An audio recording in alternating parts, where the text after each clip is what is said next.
मोदी साहब को हम बड़ा अप्रिशिएट कर रहे थे इस फैसले पर, लेकिन आज हमारे भी सेनेटर उस्मान सैफुल्लाह साहब ने उस्मान सैफुल्लाह साहब की बड़ा सराहता हूं कि उन्होंने ये जसारत की है कि ये करने की, मगर इस मुल्क में ये मुझे होता हुआ नजर नहीं आता, क्योंकि हमारे जो एक करप्ट एलीट है, हमारे हुक्मरान उसी का हिस्सा है। ये उन पे हाथ डालना बड़ा मुश्किल काम है। इंडिया में वो मोदी साहब जो है वादा करके आए थे करप्शन पे हाथ डालने का, उन्होंने इतना बड़ा हाथ डाला है कि हमारे मुल्क के लोगों ने अंदाजा नहीं किया। क्या आप इमेजिन करें कि उन्होंने कहा है कि 100 के और हजार रुपए के नोट जो है ना उन्होंने सारे कैंसिल कर दिए, 500 और 1000 के। इसका ये मतलब है उन्होंने कहा जी हर आदमी जो है जिनके पास अरबों करोड़ों रुपया लोगों ने घरों में छुपा के रखा हुआ, पहली बात तो वो या तो वो जाया चला जाएगा, 4000 रुपया वो बैंक से कैश कर सकते हैं, बाकी उनको बैंक में जमा कराना पड़ेगा। बैंक में जमा कराने का मतलब है वो सारा डॉक्यूमेंट हो जाएगा, बैंक में हिसाब देना पड़ेगा इनकम टैक्स वालों को कि या कि ये कहां से पैसा आया। अगर हिसाब नहीं दे सकेंगे तो 200% उसके ऊपर टैक्स पड़ेगा।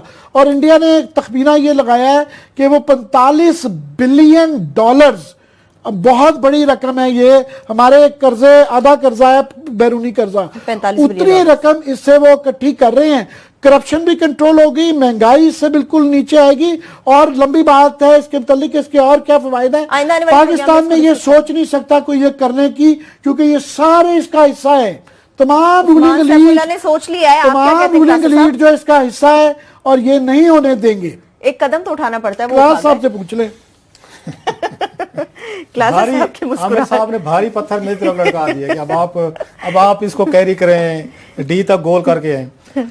जो आमिर बात कह रहे हैं वो बड़ी अहम है। मोदी साहब पे और एतराजात होते रहते हैं, इल्जामात भी लगते रहते हैं, फिर साहब बिल्कुल मुख्तसर, लेकिन उन पे वो जिस वजह से स्टेप्स ले रहे हैं कामयाबी से, करप्शन के खिलाफ या एलीट के खिलाफ या ब्लैक मनी के खिलाफ, उसमें एक बहुत बड़ा फैक्टर है। आपके अपने मॉरल जो हैं वो हाई ग्राउंड पे होने चाहिए। अगर प्राइम मिनिस्टर ऑफ इंडिया हो या प्राइम मिनिस्टर ऑफ पाकिस्तान हो, अगर ये खुद क्लीन होंगे, खुद करप्शन में इन्वॉल्व नहीं होंगे, ये स्टेप्स ले सकते हैं। मोदी साहब इसलिए ले सकते हैं कि उनके घर में कोई कैश पड़ा हुआ नहीं है, कोई 1 करोड़ रुपए का, कि वो डरेंगे।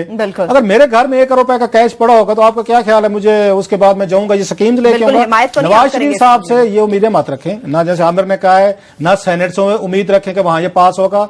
मोस्टली चीजें मादरत के साथ, वो जरदारी साहब की पार्टी हो, वो हमारे ये नवाज शरीफ साहब की पार्टी हो, या इमरान खान साहब के भी बहुत सारे लोग हैं जो इस तरह के कवानीन को कभी पसंद भी नहीं करेंगे, आने भी नहीं देंगे। पाकिस्तान की इकॉनमी, जनरल मुशर्रफ जैसे बंदे ने जो उस वक्त नए आए थे, इन्होंने जीएसटी लगाने की कोशिश की थी 2000 की बात बता रहा हूं, 2001 99 के बाद पूरे मुल्क के ताजर उसमें चले गए थे डॉक्यूमेंट होने के लिए कि हम नहीं करेंगे।